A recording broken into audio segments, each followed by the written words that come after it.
interview, some of the reactions that we received were quite hostile on your person. And I'll read some of those responses that we got. One said, cancel that interview. Another one said, not worth my time. Another one called you a butcher and a murderer. Another said, who killed protesters under his leadership? Now, why would this interview generate so much hostility on your person? And why do you think Kenyans feel tonight whatever you have to say is not of value to them? First, I appreciate and thank you for having me on this broadcast. It is, maybe I start by saying that not everyone is saying what you read out. There are others who are saying other things.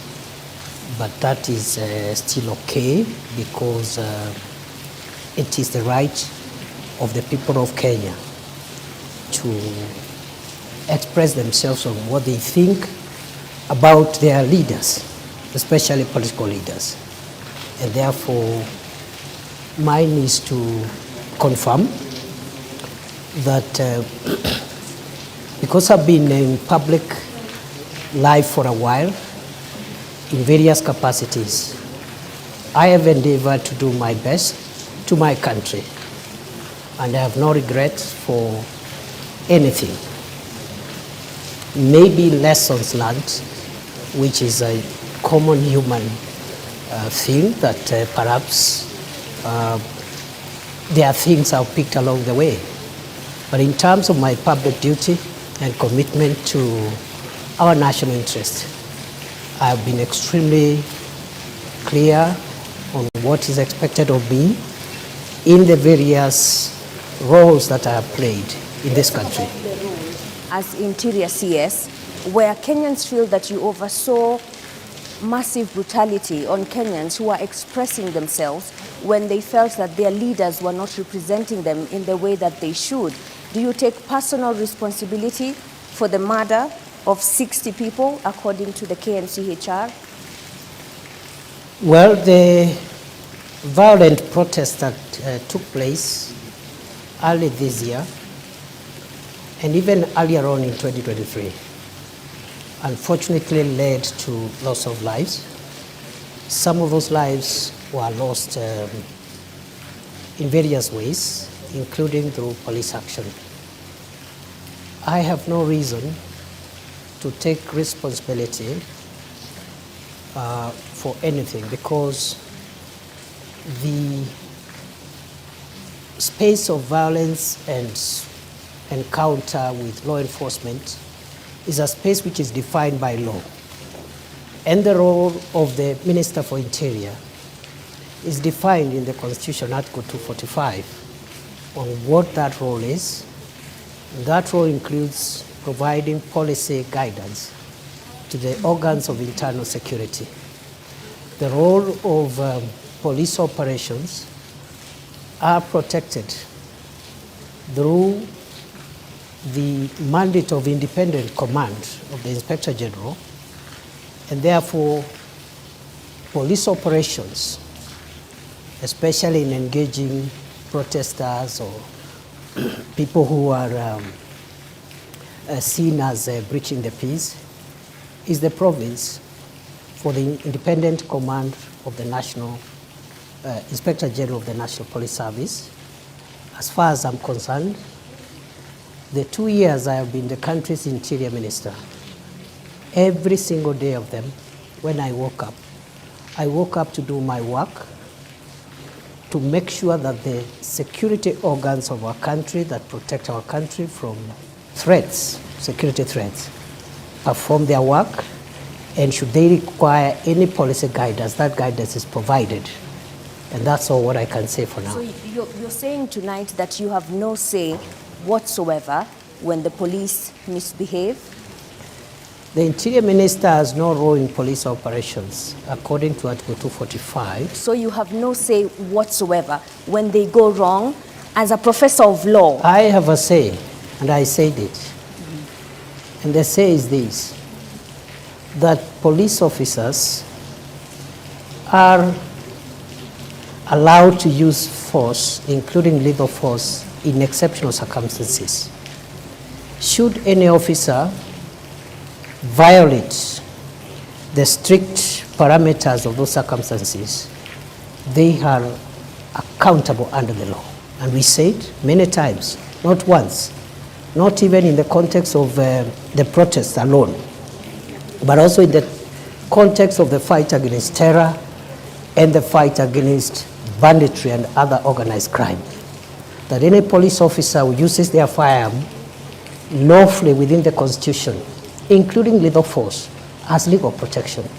But so any of them who exceeds the parameters of the Constitution is on their own, and the organs of accountability is not the Interior Minister.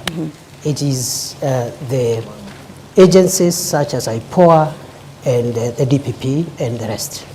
So who shot at David Chege at the precincts of Parliament and Erickson Chalo Mutisia? These two young men were not armed. Would you say that use of live ammunition was reasonable?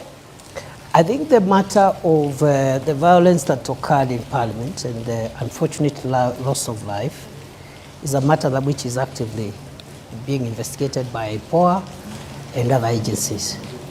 So it will be preemptive for me to tell you who shot the two Kenyans who unfortunately, according to the records, lost their lives in that context. So how far the investigations? You're the DP now. You may have moved on to a different role, but it's definitely senior to... I'm aware that there are two ways of conducting investigations. One is through the internal affairs unit of the police. But our policy in the last 2 years, while we were in that docket, we discouraged the internal affairs unit of the police from being the ones to investigate their colleagues, because it raised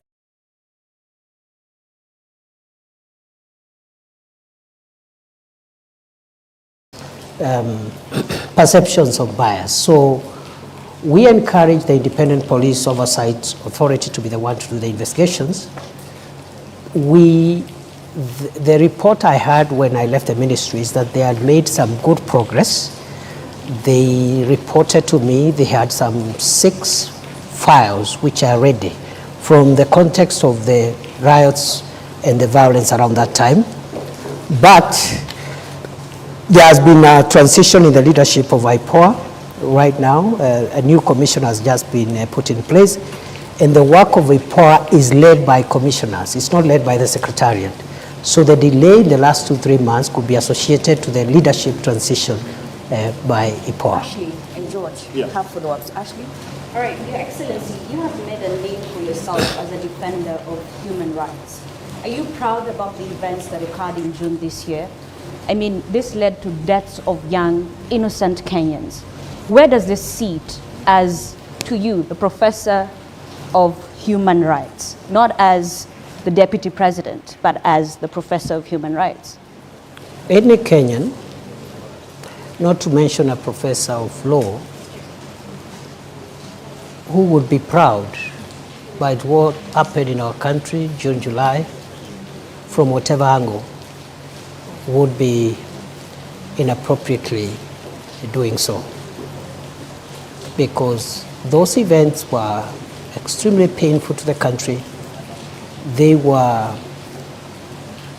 unnecessary, if I may say so, because there is a way of processing democratic encounters, and there's a way in which the balances between the protection of public safety and the expression of individual rights and freedoms must help us navigate peaceful and orderly society. So to answer your question, I wouldn't be proud at all.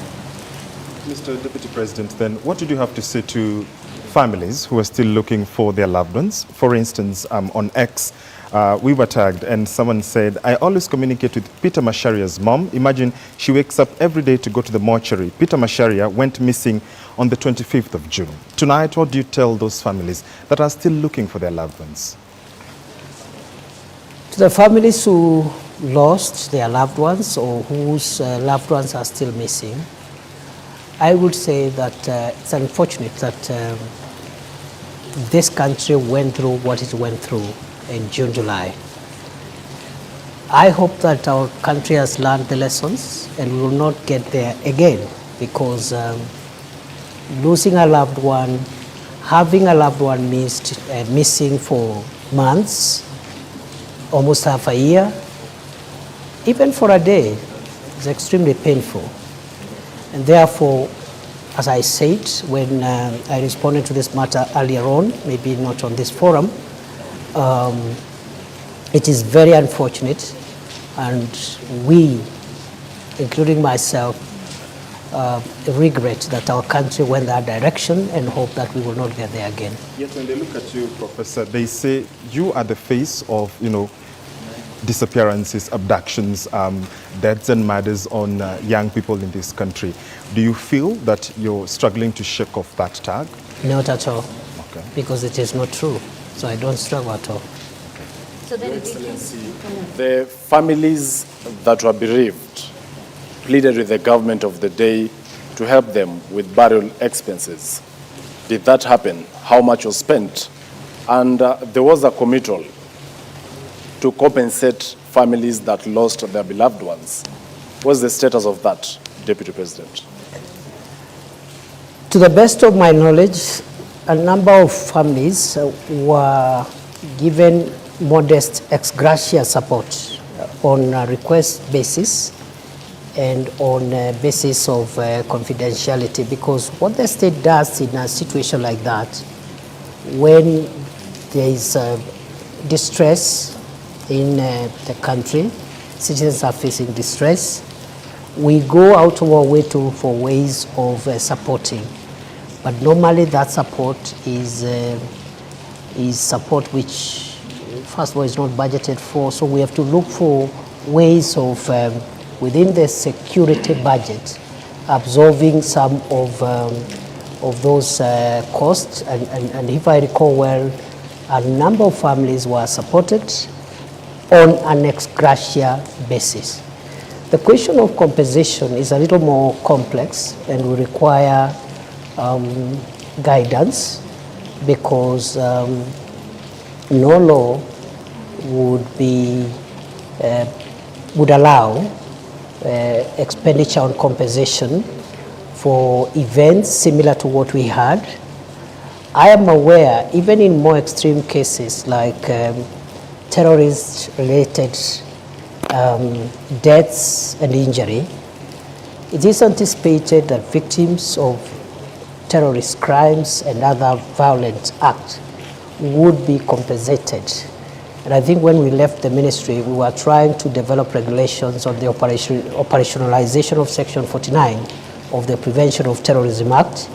And I think that can form a basis of thinking of how else or in which other circumstances perhaps extreme cases of loss and injury could be compensated. So that's a discussion we are having, and I am more than willing to follow up. Even in my new role, nothing prevents me from following up and ensuring that injustifiable cases which are defined by law, where injury or loss happens and the law allows, then compensation can ensue.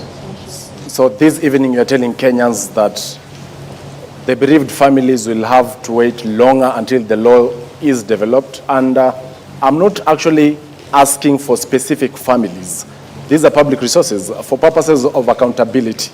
Once again, how much was spent to settle the burial expenses?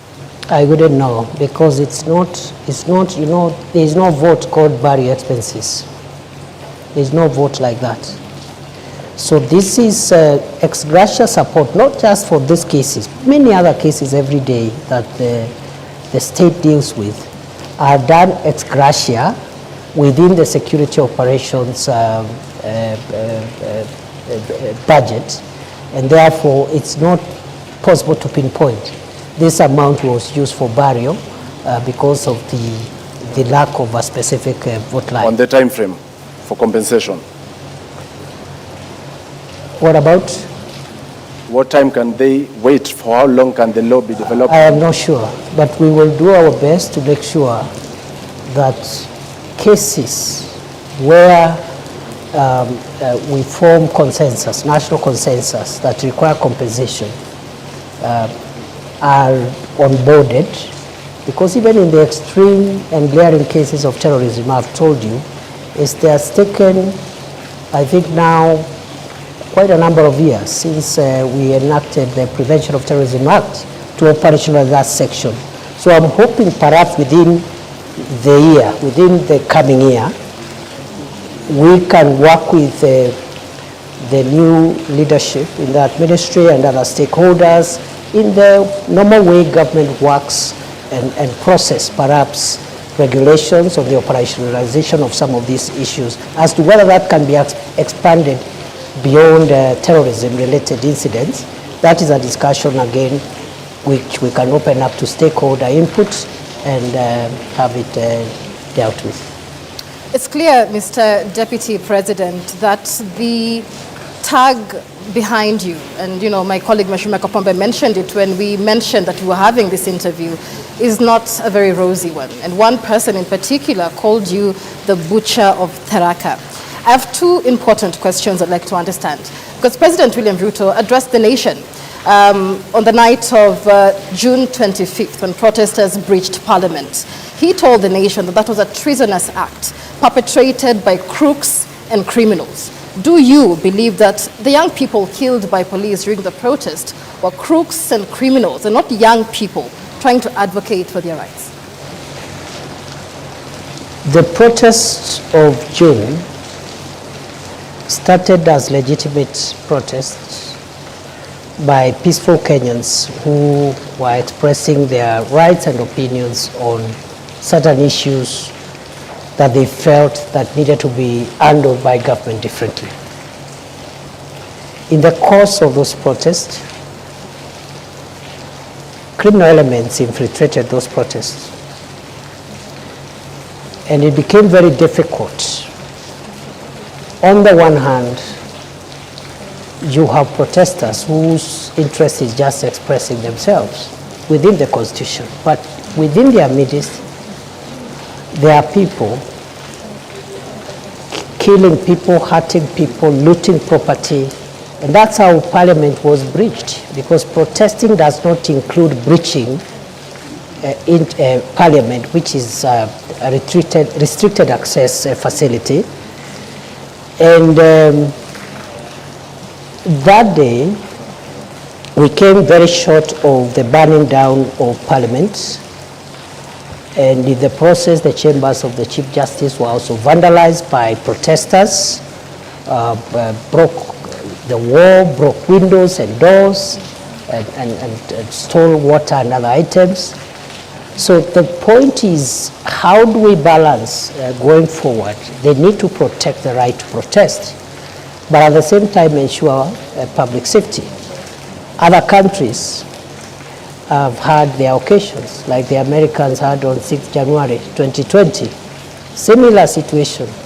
People are unhappy with an election outcome, and they just venture into constitutional institutions and run amok and bring violence. So it is unfortunate we had that mix-up between honest, legitimate protesters and cruel and dangerous criminals who really caused a lot of pain, death, destruction, and almost put down some of our institutions established under the Constitution.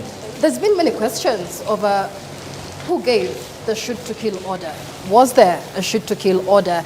And was it a show of culpability for security agencies under your command that warranted the presence of the military, the Kenya Defense Forces, to quell the situation?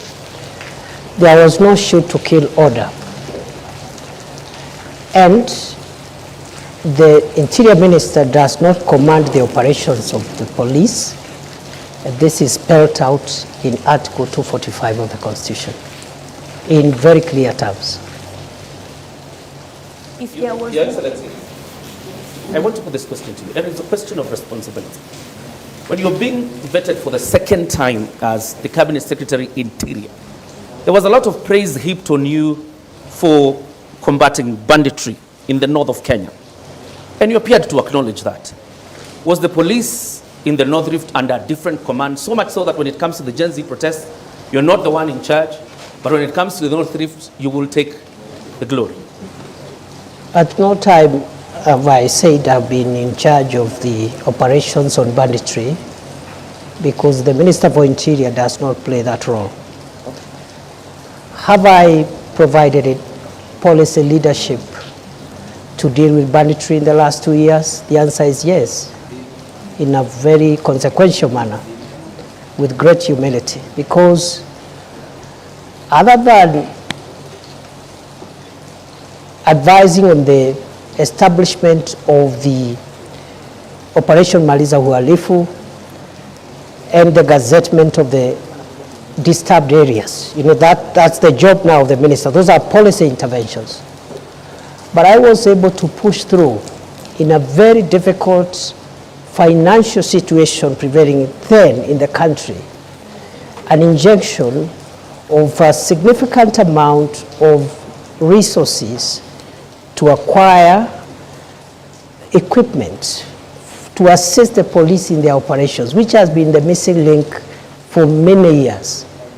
MRAPs, that is the mine resistance ambush protected vehicles, armored personnel carriers, drones, that is the aerial vehicles, aerial unmanned aerial vehicles, and so many other, including personal protection items. So in a very modest way, I would want to be associated with the tremendous work done by the police, with the support of the military, to dismantle the infrastructure of banditry in the North Rift, because I provided policy support for the acquisition of modern weapons and also providing the legal space for the police to carry out operations, especially in the areas which I classified as disturbed and dangerous, because that is where criminals were always retreating and regrouping. Those areas today are completely free from bandits. The question here, Your Excellency, is on the question of responsibility. Local NGOs, the United Nations, the US government, the foreign missions have admonished the government of the Republic of Kenya over its human rights record, and particularly the handling of a Gen Z protests. My question to you tonight is, when the Republic of Kenya is being admonished, who takes responsibility? Well, as I have said, you see, the general admonition or viewpoints by various stakeholders on the performance of government on many things, including homeland security, is a legitimate thing.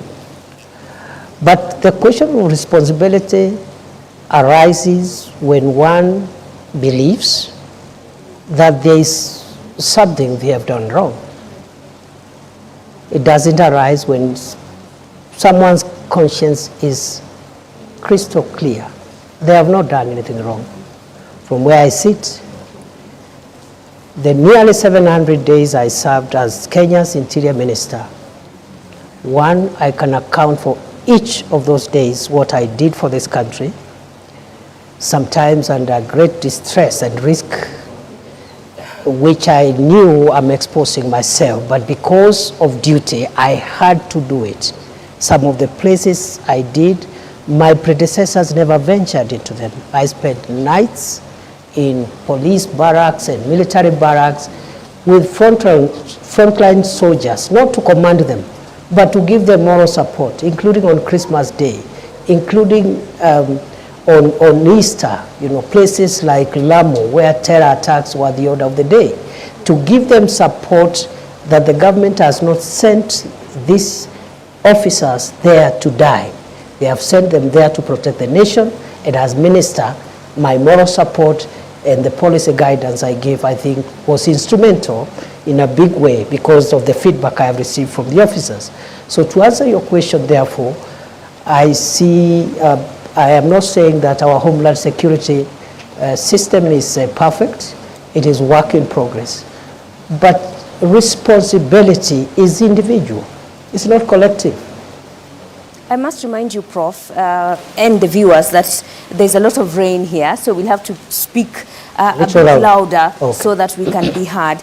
But as you speak about policy guidelines and taking modest credit for what was done in the North Rift on banditry, are you trying to tell us that you could not give policy guidelines on how police protests or moral support in them ensuring that they adhere to human rights? We did. So what happened? What went wrong? What went wrong is what goes wrong when maybe, you know, the operations, security operations are intense and emotive operations.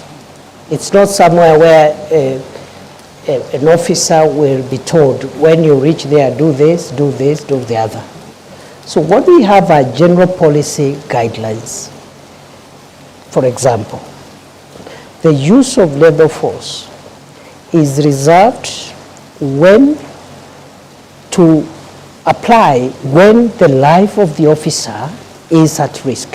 So was if any, a criminal, was any for example, officer's life in wants danger? to take Allow down, me, Professor Kindiki, Yes. was any police officer in danger when David Shege and Enoch Chalo, Erickson Chalo Mutisia only had a flag and they were dancing outside Parliament? What threat did they pose to security officers at that Parliament? is a matter under investigations. If the circumstances you're reading out there is what happened, the officers will be accountable. It's as simple as that. And how long will that take? As soon as IPOA completes the investigations and forwards the files to the DPP. Criminal investigations are complex. They involve scientific assembling of evidence. It is not enough to rush suspects to court only for cases to collapse. And it is not uniquely a Kenyan issue. Criminal investigations, especially in a complex endeavor like the situation we're referring them to, take a bit of time, and therefore I'm hopeful that... Why were the police in mask? How complex was that? That we Again, could not let see me not who was speak to- ensuring I am security is not investigator. breached. You know, you're just telling me what you think or saw, But it was which is on part live of evidence. TV. It Which was is on part live of TV. evidence. There are photos of police officers who are masked. I am You not can't disputing. identify them. I'm not disputing. But Just as telling the you CS Interior, that is part of the evidence that is required to hold into account any person who may have been involved in that unfortunate incident you're explaining. Your Excellency, if you were to move this forward and probably look at why the public is on you. This is what you said on the 12th anniversary of the Supreme Court about a month ago. And you were talking about crucial jurisprudence. You said, I have had to ask myself whether the highest interest is the public interest or there is a higher interest called the national interest, because the public itself could hurt the national interest. Public can be mobilized or mobilize themselves against national interest. First of all, where does this national interest sit in the Constitution? And number two, wasn't this an indirect proposal of a clawback on basic freedoms that are enshrined in the Constitution, Your Excellency? As you answer this, Your Excellency, you did say that lives of protesters needs to be protected as you ensure public safety. Was the public unsafe during that period? Why did we get to that point?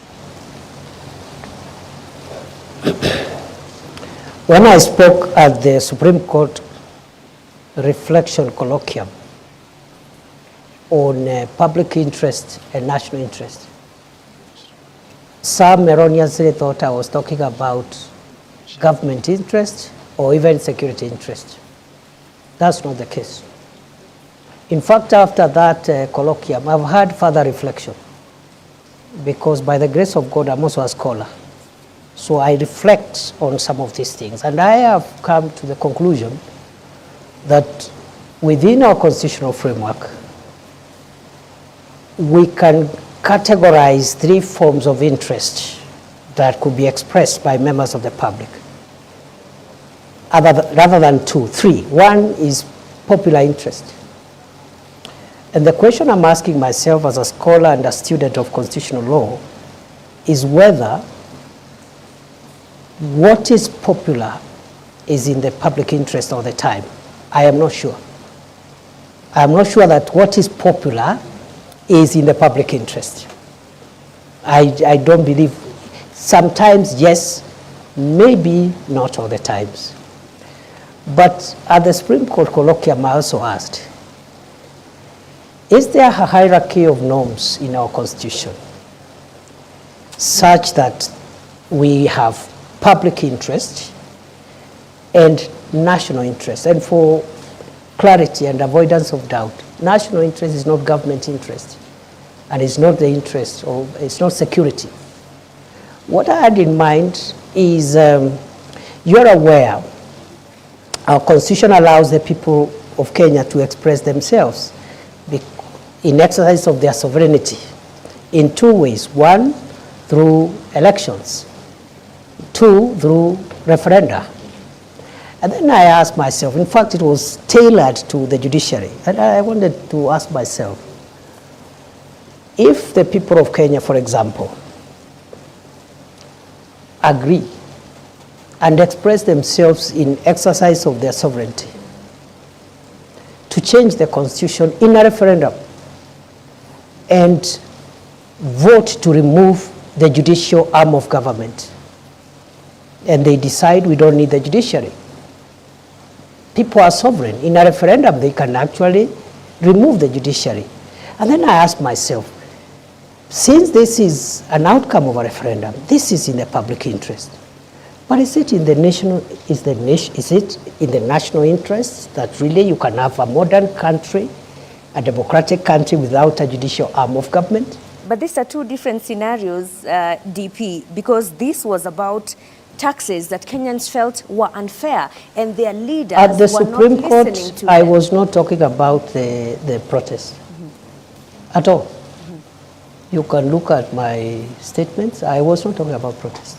So what do you... We were reflecting on what the Supreme Court has helped us to understand about our Constitution, and I was inviting the Supreme Court judges to start thinking whether, even as we express our sovereignty, we have what we call bedrock things that we cannot touch. I'll give you another example.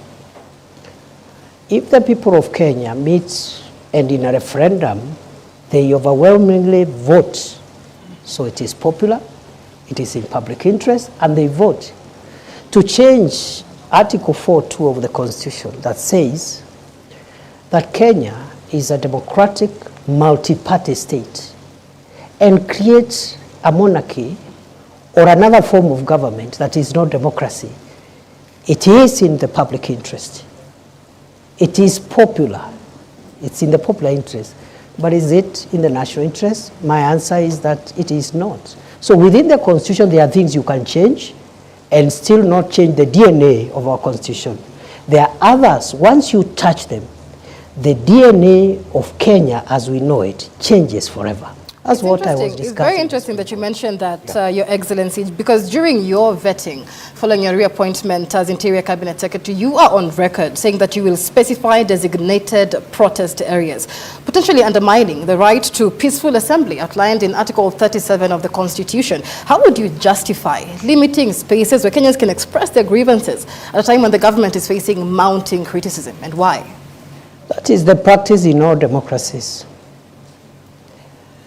Show me one democracy where people are free to express themselves anywhere, anyhow, anytime, notwithstanding the rights of other people, including traffic, the right for traffic to flow, and so forth. I have been, before I became minister, I was an academic.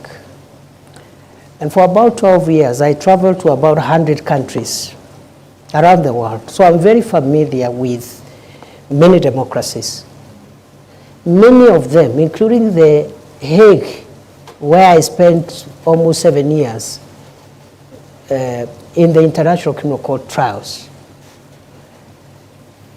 They designate places where you go and express yourself. Every institution actually is mandated. If it's parliament, they designate a place, And then the police gives some routine. They say between 11 a.m. and 3 p.m., a certain group will protest. And they tell the police will be about 500 and so forth. And then you protest there, you hand your petitions, someone comes and receives petitions, then you vacate. Maybe in the evening, another group will come. That's what we might start thinking about.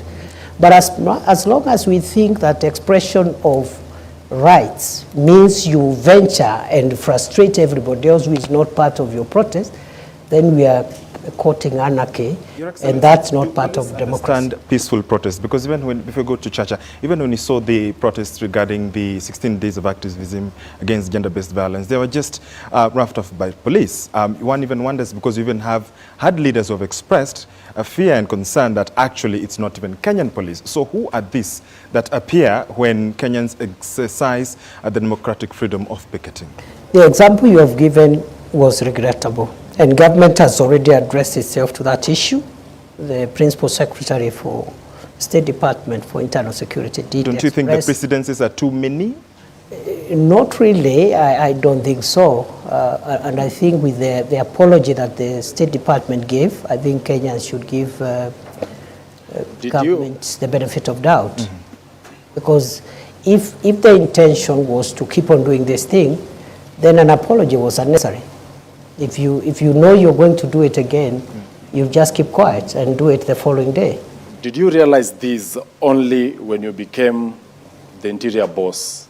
And despite having served in various capacities in the leadership of the Senate, you didn't think of introducing that bill then? In 2015, I introduced the Homeland Security Bill, which, as leader of majority in the Senate, which was taken up and became part of it is what became the miscellaneous security laws of 2014.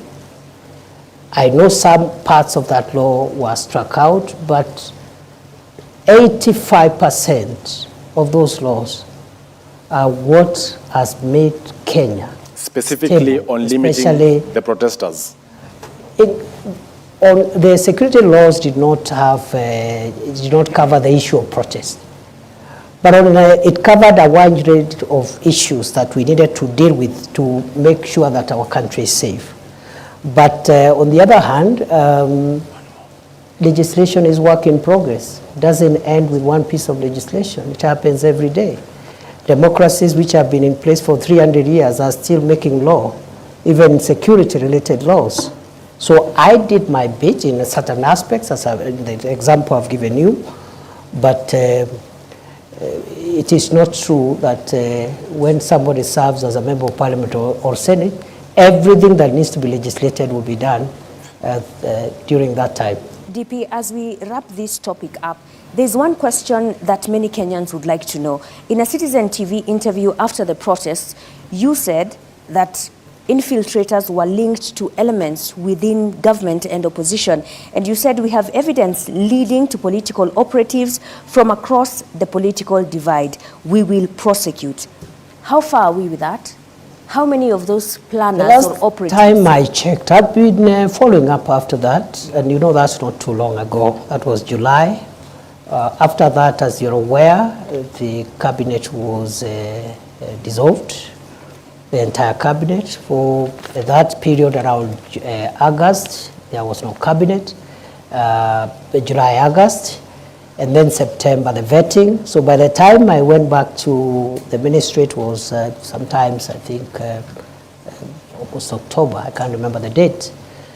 And we are following up on that process. As much as I know, a number of people have already recorded statements, and as far as I know, a file was forwarded by the DCI to the DPP, but it was returned to seal certain gaps that have been discovered by the DPP, and therefore that is work in progress. As I said, criminal investigations take long, but I'm sure there will be accountability for everyone who may have either incited violence or taken advantage of the peaceful protest to infiltrate that democratic process. But you said you have evidence. Why should it take long? Or is it only a preserve of the political class? That evidence, I have just told you that it was presented to the DPP, and the DPP said it was not enough to convict. You can have evidence which is not enough to convict. I could believe, okay, that the evidence is enough, but the DPP, who has the final say in qualitative and quantitative evidence, is the one who has the police to do more work if we have to sustain prosecution. So the police didn't do a very good job, that's what you're saying, in the investigation? This is routine, it happens every day, not just in Kenya, all over the world. The police do their work, and that's why there is that two-tier mechanism. So the DPP looks at it and said, no, we need to fill this, using the elements of crime, you need the evidence of this.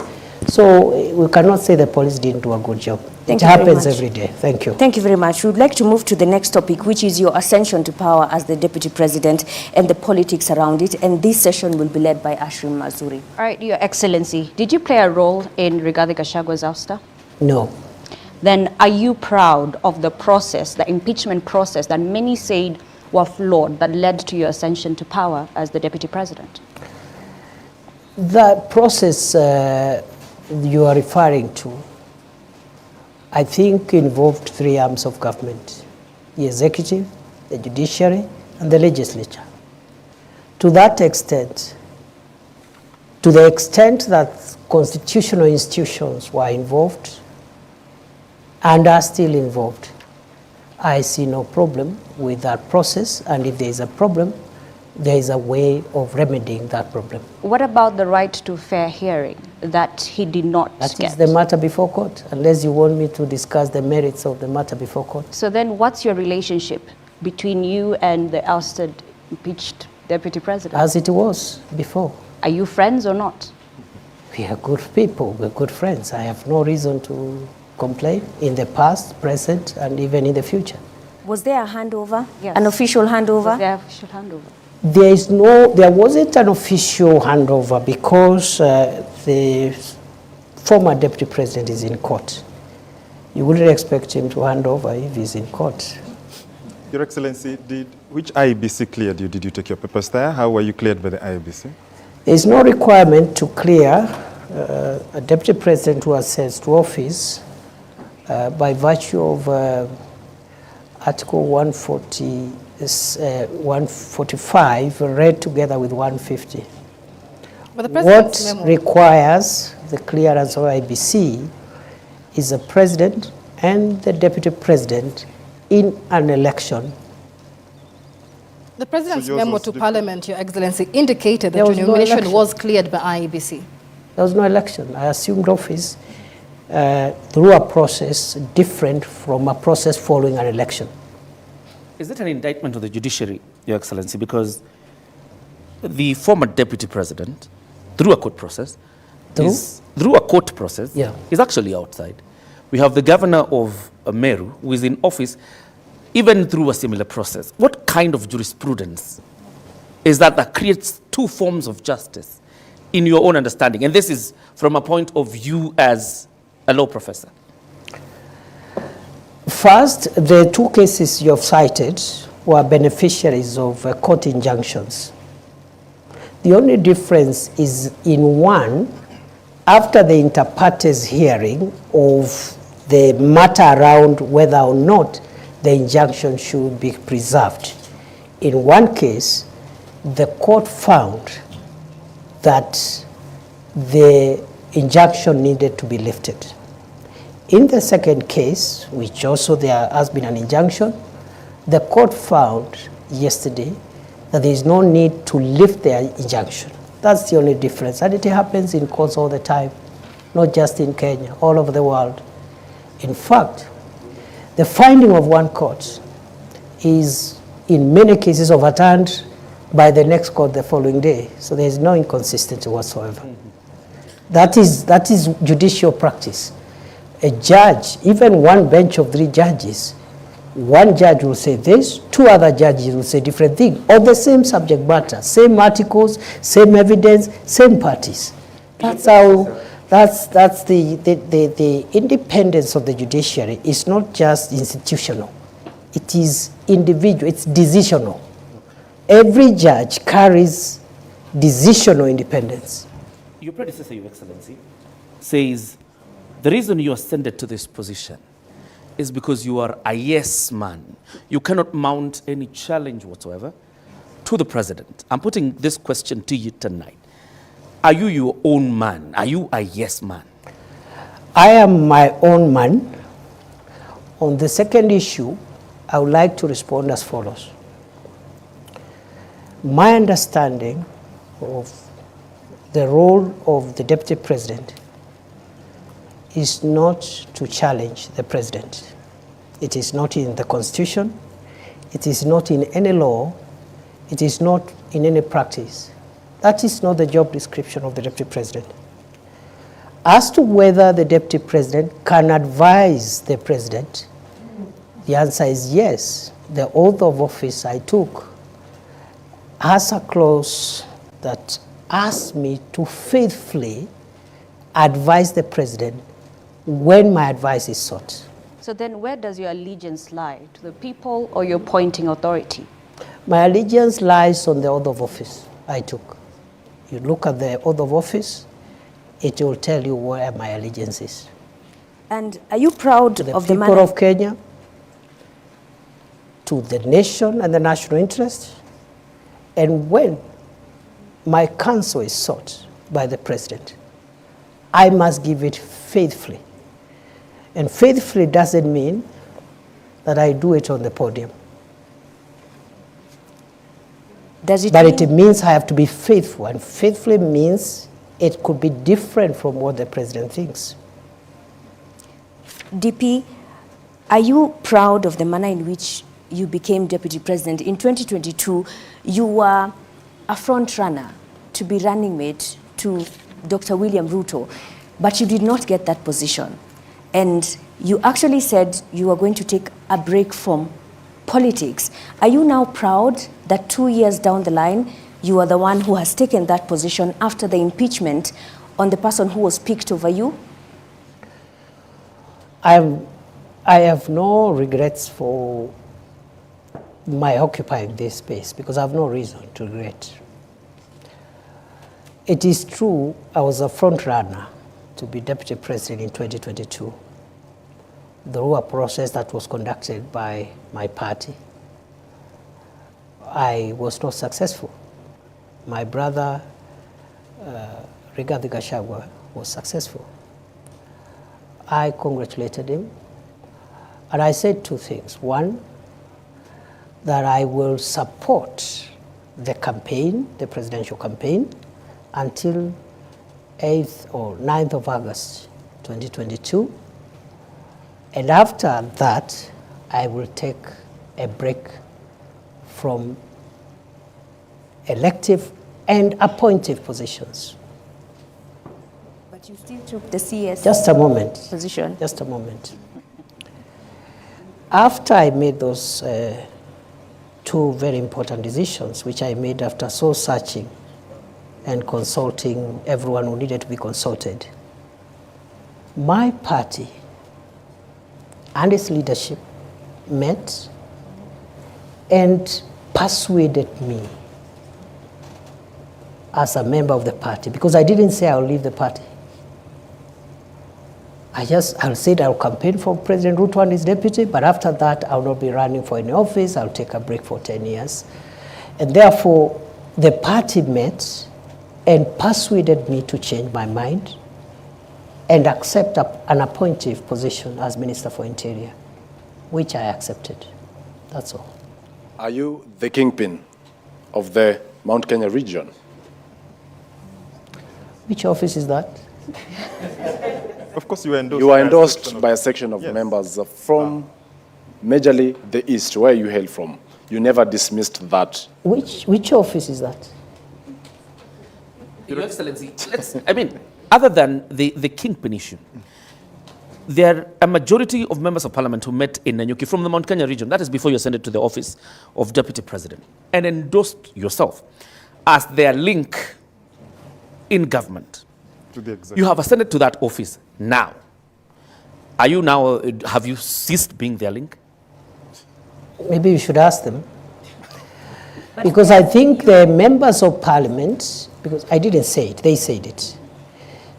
So maybe they can say it again if they wish, but to the best of my recollection, those members of parliament had expressed frustrations in getting their constituency development agenda through to government because of the breakdown of relationship they had with the former occupier of this office. And therefore, they asked me whether I could convey their needs to the president. And because I was a member of the cabinet, I saw no problem with that. But whether or not they would continue asking me to convey their messages, it's up to them to decide. You come from that region. Sorry, you come from that region, the Mount Kenya region. Tharaka Nithi, where you come from, is nestled in Mount Kenya region. I want to know, because Kenya Kwanza had promises it made towards the people of that region. So who will be pushing for the implementation of these promises? That region, like other regions in Kenya, has very many elected leaders. The office I occupy now as Deputy President is an office of the Republic. Unlike other leaders, for example, who have a subnational mandate.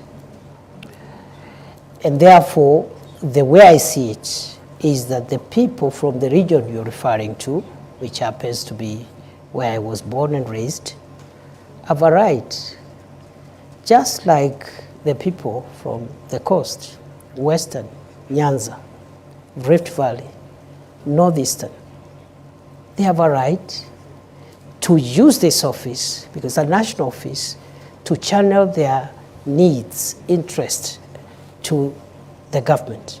So I see no contradiction, I see no change of position, and the only thing I don't understand is this thing about the kingpin or something. I don't understand it because there is no office like that. Well, and are you still hopeful, and do you think there is a possibility of you becoming William Ruto's running mate come 2027? How would I know? Your Excellency, then you've talked about development and, you know, those members of parliament using this office to lobby for development. Shouldn't then the development be a democratic right so that then there is no need to lobby and to push for it? That's not true. The reason you have subnational representation of political leaders, members of the National Assembly, members of the Senate, their mandate is subnational. A member of the National Assembly represents the interests, priorities of the constituency where they are elected. Of course, in the context of a broader national perspective, because some of the things that they want them passed are not projects and programs, they are legislative in nature, and you require the parliament as a whole to support you. For example, recently we had a Sugar Act sponsored by a member of parliament from Western Kenya, where sugar is mostly grown. But it required the votes of the member for the members from Northeastern Coast, where there's no sugar, and Central, to pass it. So the point is this: it is not true to say that a member of parliament does not need to articulate the interest of their people, because they are elected purposely for that.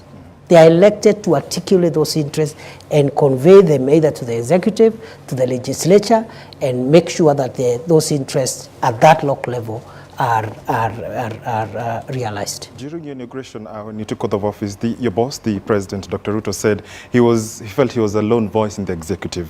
From your interaction, 50 days in, is he still a lone voice? And perhaps you interact with him, he's your boss. I really don't know.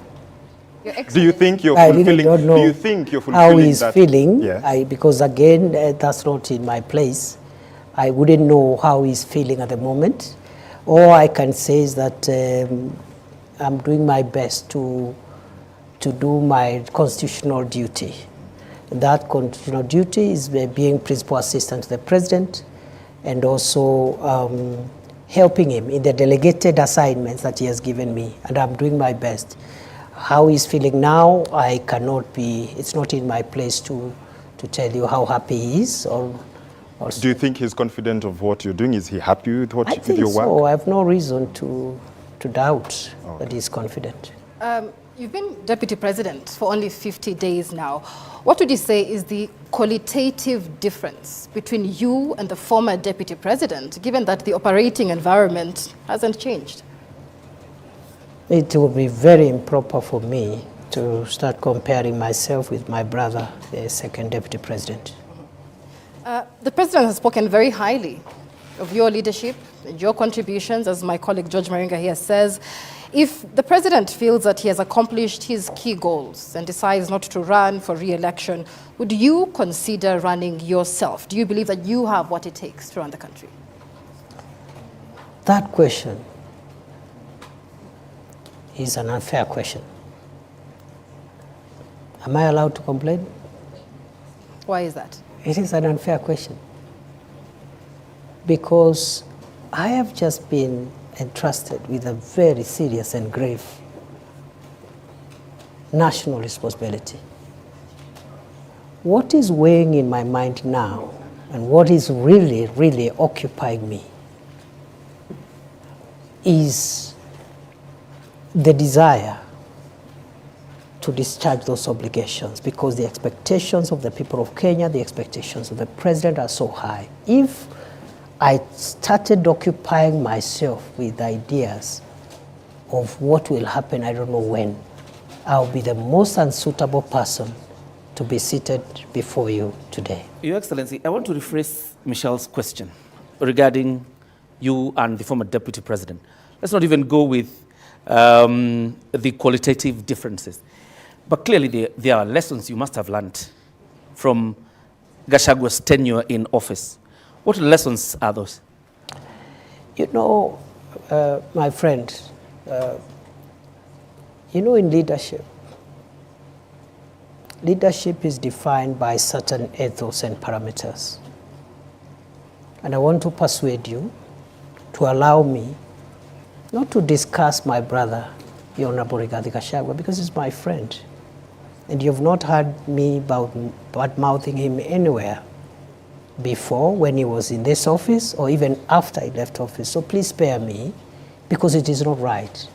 It is wrong to start comparing myself with the predecessor or someone who occupied this office now or in the past, or a person who would occupy it in the future. Are you being cautious, Your Excellency?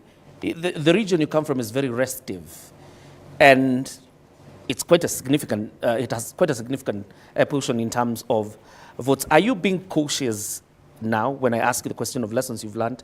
Are you being cautious not to antagonize the former deputy president? I have no reason to antagonize anybody. For what? Your Excellency. Your Excellency, perhaps just to buttress on what John Kiore said, when it comes to lessons learned, many have said that the seat that you occupy now, the deputy presidency, has some sort of curse. They've called it the curse of the deputy presidency. And every individual who's held this seat has had some sort of, falling into political oblivion. Do you believe that you have the magic wand to change this so-called curse of the deputy? I don't believe any seat is cursed. Let's start from there. Secondly, I don't think it is a priority to start thinking whether I will survive in this seat or not. As I have said, what is weighing in my mind, the same way when I became Interior Minister and the North Rift was in that shape, Lamu, Boni was in that shape, and Northern Kenya was that shape. I told myself, including the passport crisis, I said, if I will last here for 1 year, I want to try my best and have these challenges under control. So for me, I cannot start now entertaining myself on what will happen to me, whether I'll succeed here or there. That's not for me to determine. It's beyond me. what is within my reach, what is within my control, is the focus to deliver on the job. As to whether I survive or what happens, that is not within my reach, and I cannot control what I cannot control. DP, we need to move forward to the next topic, but I would like to end this with this question. The mountain which you seem to be avoiding is hostile ground right now, and not just the mountain. The government is struggling with its popularity as the president's principal assistant. How are you working to change that perception of Kenyans? And more so those who are... Did you say that the mountain is restive? Yes. The reception in Embu, for example, yes. in Nyandarua the other day, Yeah. residents refused to listen to the president's speech. Yeah. In Nakuru County, at a burial, again, they did not want to listen to the That president's is democracy. message. That's how democracy is works. Is that hostile Democracy. ground to the government that you serve as deputy president now? You see, there is a difference between running governments and being popular. Those are two different things. And for me, a leader should be least worried about popularity. The worry of a leader should be their pace and focus on transforming the lives of the people. And do you A think the lives of the people have been good transformed? leader is not necessarily one who is popular all the time. However, a good leader knows when to be popular. Don't you think that popularity has gone down because Kenyans' lives I have really been don't think so, transformed because at the moment, President Ruto and his administration now in the midterm is not in their priority to look for popularity. There is no election taking place. The task of the government now at midterm is to track the pace of delivery, where there are gaps, seal those gaps, and just deliver on the commitments. The time will come when there will be popularity contests. And let me tell you, for avoidance of doubts, that is not President Ruto's worry. I now will lose it, time will elapse. We could even win the election next time, but we will not have delivered as we ought to deliver. Your Excellency, And that perhaps transformation that you're talking about, Ashley, allow me, is what brings us into the next topic, which is about the economy. And Joel Chacha is going to lead that session. Well, the government of the day boasts of a 2.8% inflation rate, which is a 17-year low. But the question here is on the shrinking disposable income, that is through what many may consider over-taxation. And the purchasing power, hence, is low. How are you working to ensure that there is money in the pockets of Kenyans? Thank you. When President Ruto took over leadership of this country in 2022, the 5 or 6 macroeconomic indicators were not looking good.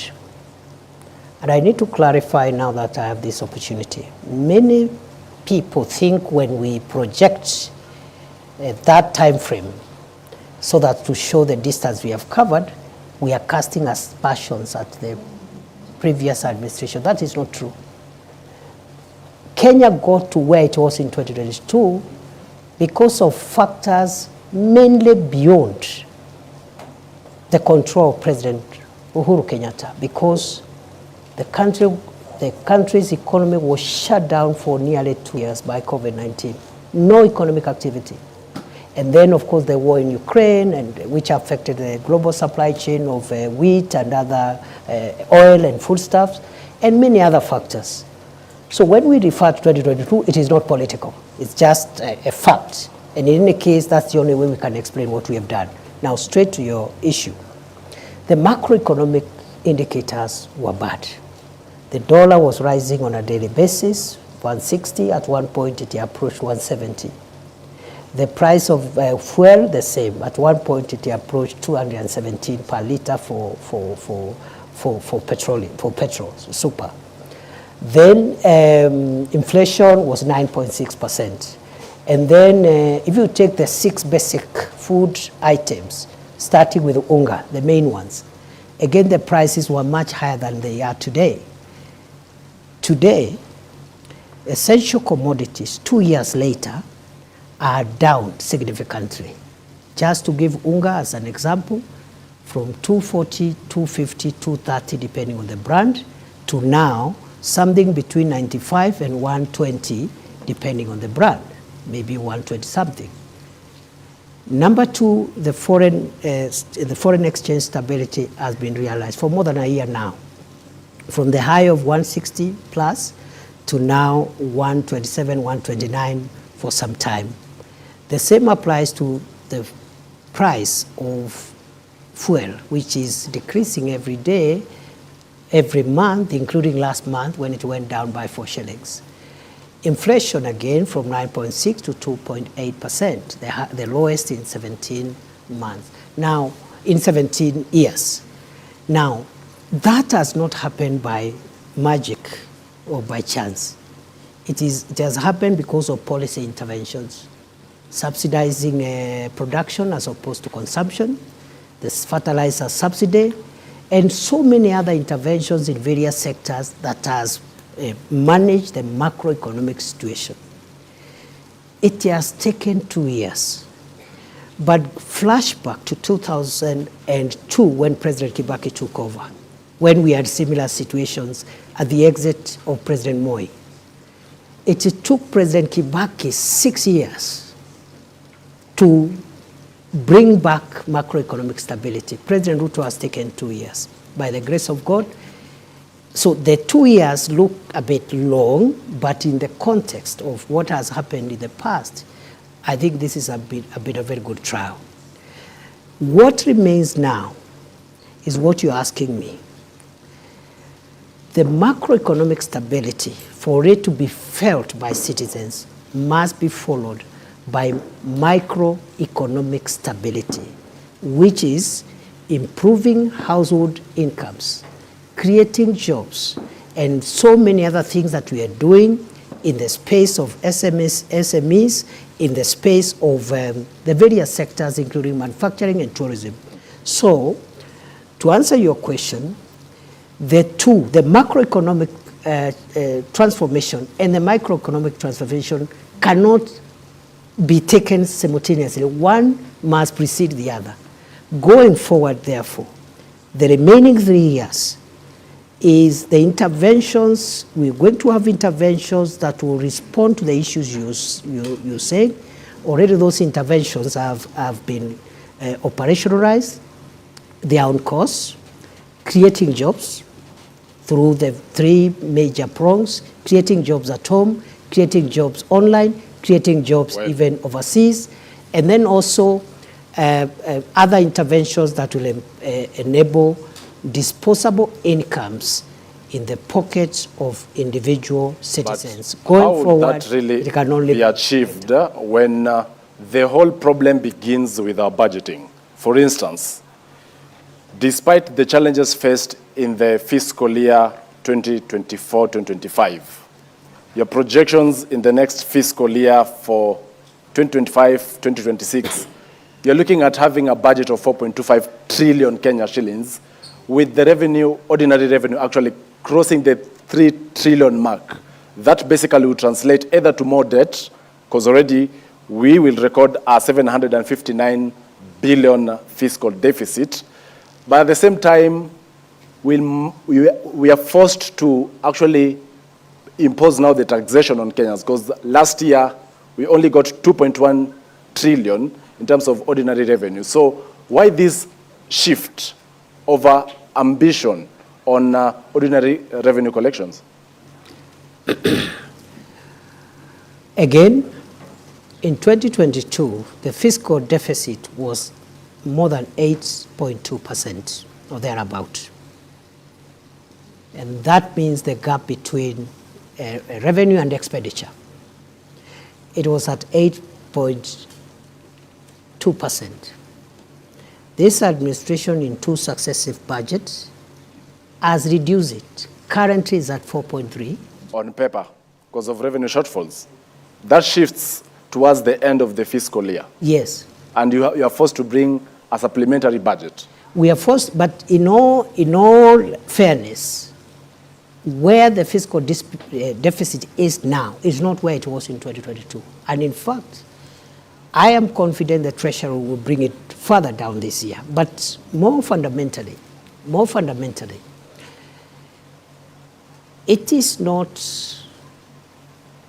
in our priority of things to generate more revenue through perhaps more taxation, to answer you directly. What we are doing is that we are reviewing tax policy, because that's where you can still get more revenue, not by imposing new taxes or higher taxes, but by adjusting certain tax policy instruments that gives you more revenue. You heard the Minister for Finance and the National Treasury the other day explaining how the Treasury is entertaining a possibility. Of course, it has to go through public participation of even relooking at VAT, what the VAT should be like, maybe try to bring it down, and other taxes as one of the 5 pillars this administration is putting in place to ensure that tax is a bit more accommodating, more people are bearing the burden of tax without necessarily compromising revenue. Number 2, Kenya's debt right now is in a better place than it was in 2022. 11.3 trillion is better? It is better in the sense that, you know, debt is calculated in 2 ways. First, as an absolute figure, which is what you're citing, but also as a percentage to GDP. And in other words, many countries... At what percentage is it? Already at distress, 68%. You call it distress, it's not. If it was, the IMF would have said so, and I'm sure the IMF has not said so. Yeah, Your Excellency. They are just wonders that we need to make sure that it doesn't enter into the red zone. But 55% plus or minus 5 is what is allowed by our law. The point is, it's not even about percentage also alone. Many countries, including developed countries, are highly indebted. The US, for example, the US debt is about almost 120% of GDP. Japan is 250% of GDP. 248, 250. So and many other countries. Singapore's debt also is in the hundreds. However, what we need to do, let's agree that what remains ahead is that our revenue generation measures must not lead to higher taxes. It's not a must. Number 2 is that the area of debt, we need to be careful so that Kenya does not enter into the unsustainability zone, and we are managing that. DP, naomba kidogo, wakati ambapo tunazungumzia masuala ya uchumi, kuna wengi ambao wanahisi kwamba mnasema maneno mengi, maneno makubwa makubwa, lakini la msingi ni kwamba biashara nyingi ziko katika mazingira magumu. Wengi wamefunga biashara zao, wengi wamelalamika kwamba hawawezi kuendeleza biashara zao kutokana na zile sheria ambazo zilizoko na zile sera ambazo zinatolewa na serikali. Labda unaweza kuwaeleza wale wanaokutazama leo hii ambao wameshindwa kuendelea na biashara zao, ni mikakati gani kama serikali mnaweka ili kuhakikisha kwamba hizi biashara zinaweza kuinuka na wanaweza kupata pesa mfukoni? Asante sana. Ni kweli biashara nyingi zinapitia changamoto nyingi, na ni kweli wananchi wakiwemo wanabiashara wamelalamika na pia wametoa mapendekezo ya sheria ama sera ambazo wangetaka tuziangalie upya. Najua ya kwamba hivi sasa Wizara ya Uwekezaji na masuala ya industry ama viwanda inaongea na KEPSA. KEPSA ni ile Private Sector Alliance ama kikundi cha wanabiashara katika sekta ya binafsi. Wanajadiliana kuhusu mambo mawili, na jana wamekuja hapa kunipatia mahali wamefika katika majadiliano. Ni leseni gani ambazo tunapaswa kuziangalia upya, na vile masuala ya ile levies ambazo zinatolewa na mashirika mbalimbali. Kwa hivyo swala hili la ugumu wa wanabiashara wetu ni swala ambalo tunaliangazia, tunajadiliana na wale ambao ni washikadau, na serikali iko tayari kutoa mwelekeo ama sera mpya za kuzingatia uboreshaji wa biashara. Ile jambo ambalo limesema, manake watu wanakwenda Krismasi, hawana hela mfukoni, watakula nini sikukuu? Unajua hayo majadiliano sio ya Krismasi, ni ya kurekebisha. Januari kutakuwa na hela za karo zinazohitajika. Pia hiyo mjadala sio wa maneno ya karo, ni wa kurekebisha idara zetu na ili biashara zetu zipanuke. Nataka niwahakikishie kwamba nimesema jana waziri wa viwanda na uwekezaji pamoja na wakilishi wa shirika hilo ambalo ni la wanabiashara wameniambia wako katika mjadala, na Januari nimeambia hao waniletee ile ripoti yao ili tuipitishe ama tuijadilie katika baraza la mawaziri. Kwa hivyo mwakani tutakuwa na mfumo mpya, sera mpya, sheria mpya za kuboresha biashara.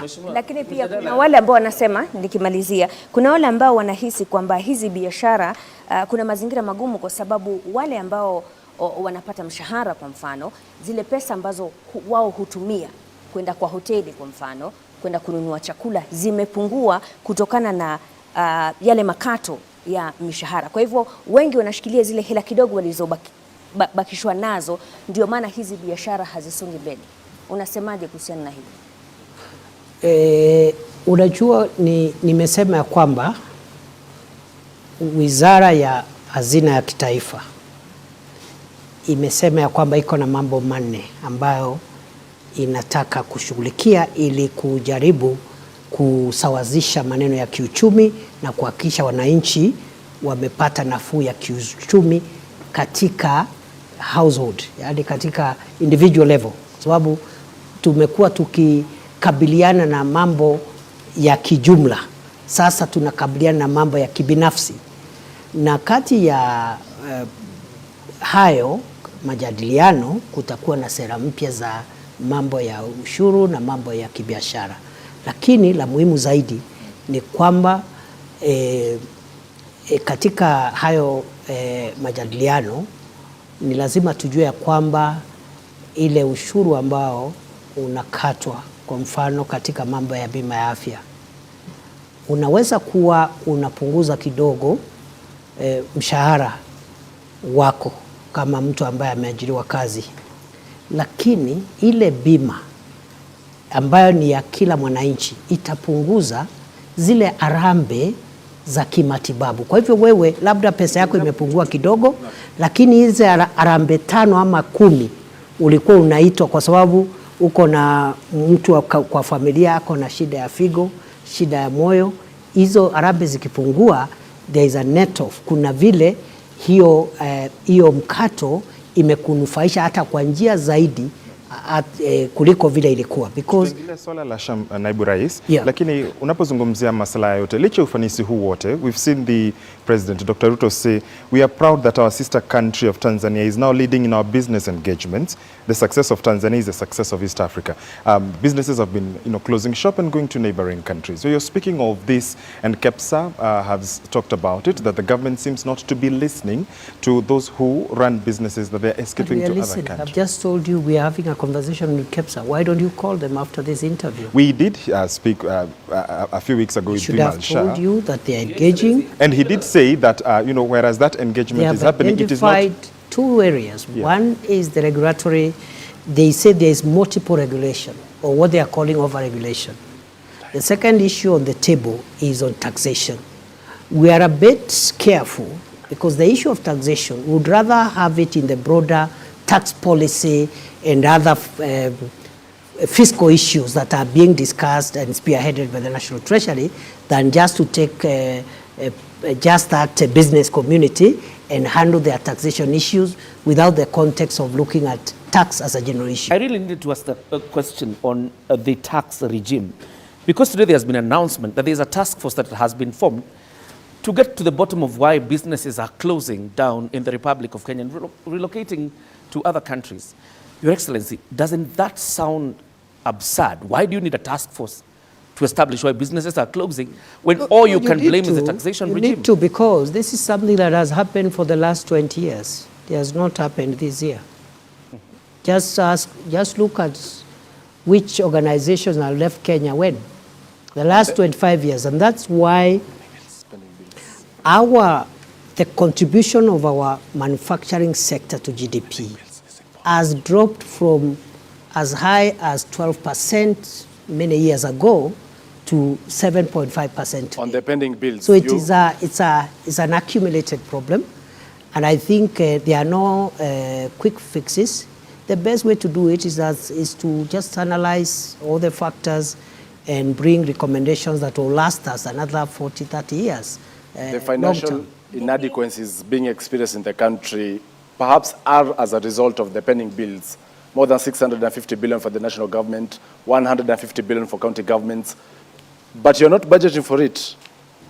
Do you promise Kenyans that as soon as the pending bills verification committee concludes its work, you're going to settle the pending bills? We will implement the recommendations of the pending bills verification committee. Thank you. DP, tumebakisha dakika kidogo kabla ya kufunga, lakini hii leo kumekuwa na mabadiliko katika baraza la mawaziri, na kuna wengi ambao wanahisi kwamba the appointments that have been made seem like a harvest just 10 days after President William Ruto met retired President Uhuru Kenyatta, and all those appointed to the cabinet and board chairs seem to be from Mount Kenya. What is this about? You know, the cabinet, appointments, dismissal, reassignments, if you look at Article 32, is the prerogative of one person, the president. So I'm sure the changes that the president has made have been made in exercise of that prerogative and to advance our country's national life in the weeks and months to come. I cannot directly associate themselves with the political developments, but also I have no reason to disassociate themselves from any political development, because the president has made it clear that for the country to pull and rally itself to do the heavy lifting, there is need for a broader political consensus. It started with the inclusion of the partnership with some of the ministers who were appointed, who were allies of former Prime Minister Raila Odinga. The ministers and parastatal chairs who have been elected, who have been appointed today, many of them worked under President Uhuru Kenyatta. That is in the spirit of broadening political consensus so that we can focus not on political competition and the quest for political survival, but on pulling the heavy agenda that we need to pull to transform Kenya and carry everybody. But there are those who Many Kenyans feel duped or betrayed by the Kenya Kwanza administration, because during the 2022 election campaign, the hustler narrative was the cornerstone of the Kenya Kwanza administration, a break away from traditional political dynasties to more ordinary Kenyans, right? But the appointments being made recently by President William Ruto are people or individuals from established political families. It looks like the Kenya Kwanza government is running away from the hustler narrative back to the dynasties to save the day. Why is that? As any of the ministers and parasito chairs who have been appointed today coming from established political families? Yeah, they do come largely from the Mount Kenya region, especially. Sorry again? Sorry again? They do come, many from the Mount Kenya region, many who've been in government before, and you remember the call, especially during the Gen Z protests, was to drain the swamp, to have something new in the Kenya Kwanza administration. I don't know what you call something new, because even the ones who have come are new. They were not there, they are new.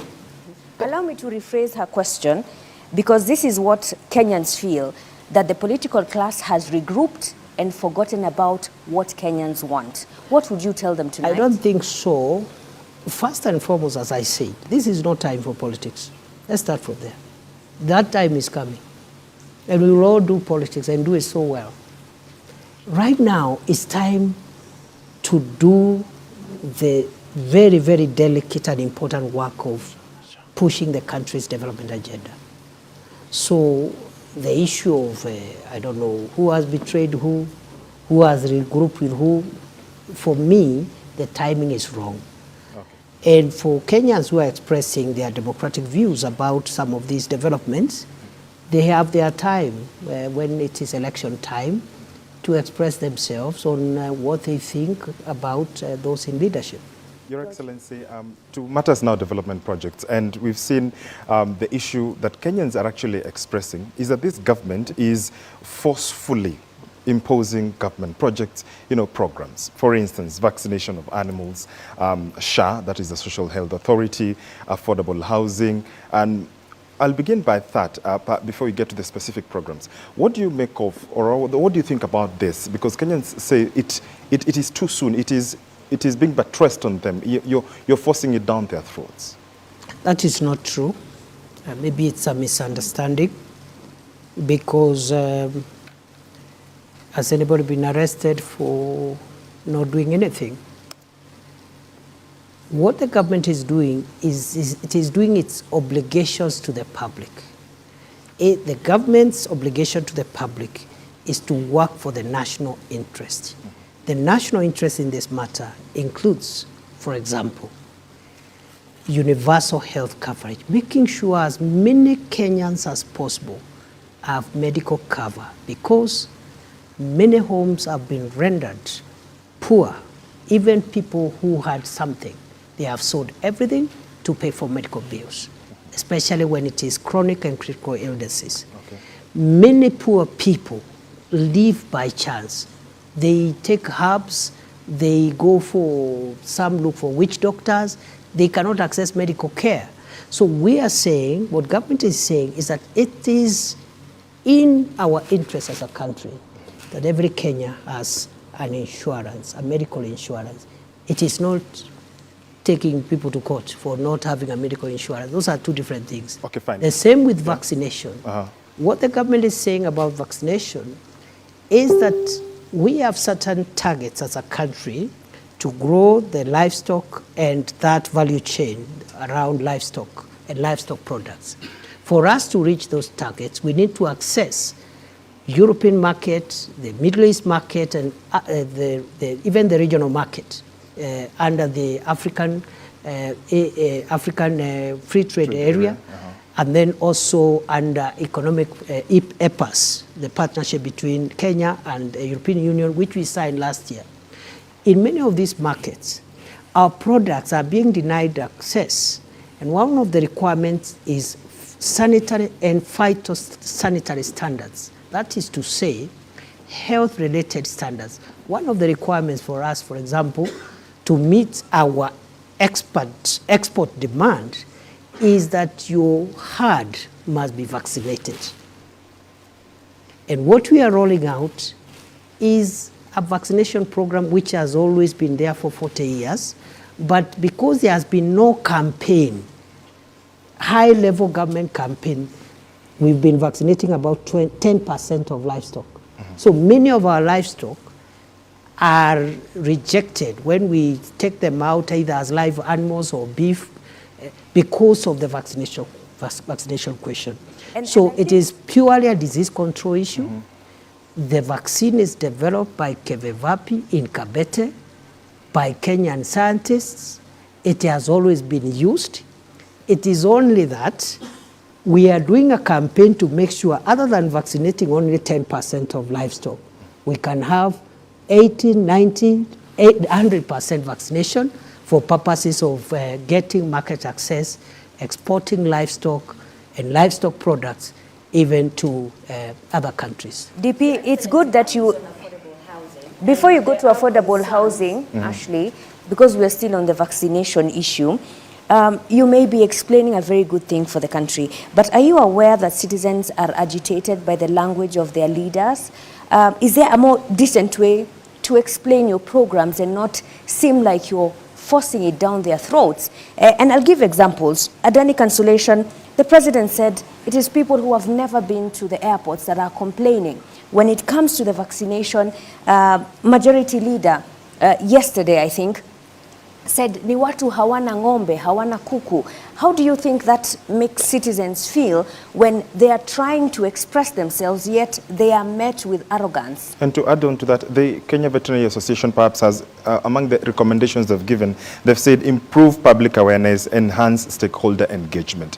When will Kenyans feel they are participatory in this government, in these projects that affect them? First of all, we agree that we need to create awareness and also just carry citizens along in our government programs.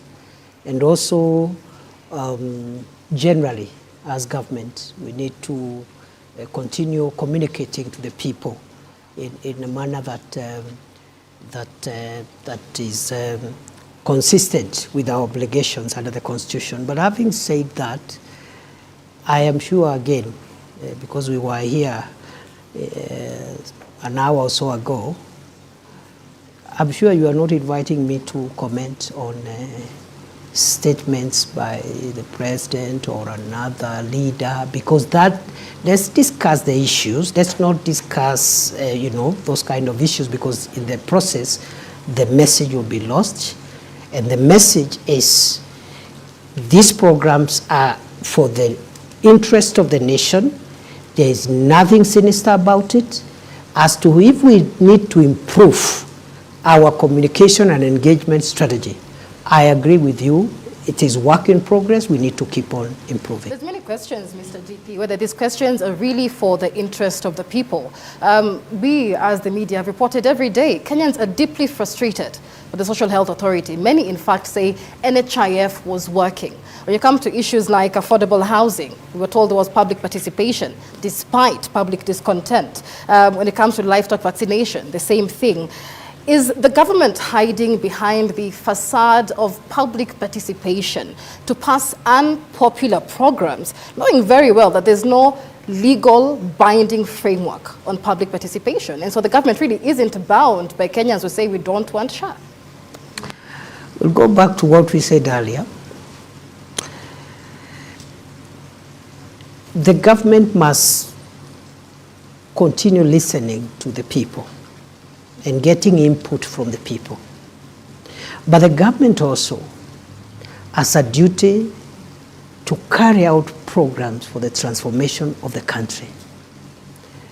Some of the programs that will transform Kenya may not be popular now, but they'll be popular sometime. Singapore, for example, which many people praise, one of the factors and anchors that took Singapore where it was among other anchors is the housing anchor. And today, if you look at the Human Development Index, Singapore is up there, and one of the variables is housing, because almost 99% of everybody has a decent home. So, and it was unpopular at the time when the Singaporean leader was bringing this program. It was very unpopular. In fact, it had a component of compulsory savings. But today, many years later, after this leader left the scene, the people of Singapore are very happy that this project propelled their country into the first world. So I will end with what I started with, that what is popular may not even be in the public interest. And sometimes what is in the public interest may not be in the national interest. And the work of government is not to look for popularity. Popularity is a function of elections, which we do every 5 years. And every politician has a way of transacting with electorate to look for popularity during election. In between here, it is to engage the people, listen to the people, which we are doing. In many instances, we may not be perfect because government is a human endeavor. Like any other, we are not 100%, but we are continuing to listen. And as the president said during the State of the Nation address, listening is a full-time occupation of every leader. Thank you very much. And therefore, these programs may have the kind of, the consensus is not yet there, but they will transform Kenya. And many years later, when many of us who are in this space are not even here, Kenyans will come in succeeding generations will be grateful for the housing program, the universal health program, the agricultural reform program, and all the other programs that this government is rolling out for the transformation of Kenya. Thank you very much, Deputy President, Professor Abraham Kithure Kindiki, for your time. And I think Kenyans tonight will be waiting to see what will happen next in terms of how you listen, how you communicate, and how you take action after you have made promises. Asante sana. Mimi nimekuwa wako Mashirima Kapombe kutoka runinga ya Citizen. Joel Chacha kutoka runinga ya K24. Michelle Ngele Odhiambo, NTV. John Jacob Kuria, KBC. Ashley Mazuri, KTN. George Maringa, TV47. Usiku mwema mtazamaji. Yes, especially political leaders. And therefore, mine is I assume as Deputy President of the Republic of Kenya. Because I've been in public life for a while, in various capacities, I pledge to support and assist President Ruto. We are best to my country, and I have no regrets for anything. Maybe lessons learned, which is a common human thing that perhaps there are things I've picked along the way. But in terms of my public duty and commitment to our national interest, I have been extremely clear on what is expected of me in the various roles that I have played in this country. As Interior CS, where Kenyans feel that you oversaw massive brutality on Kenyans who are expressing themselves when they felt that their leaders were not representing them in the way that they should. Do you take personal responsibility for the murder of 60 people, according to the KNCHR? Well, the violent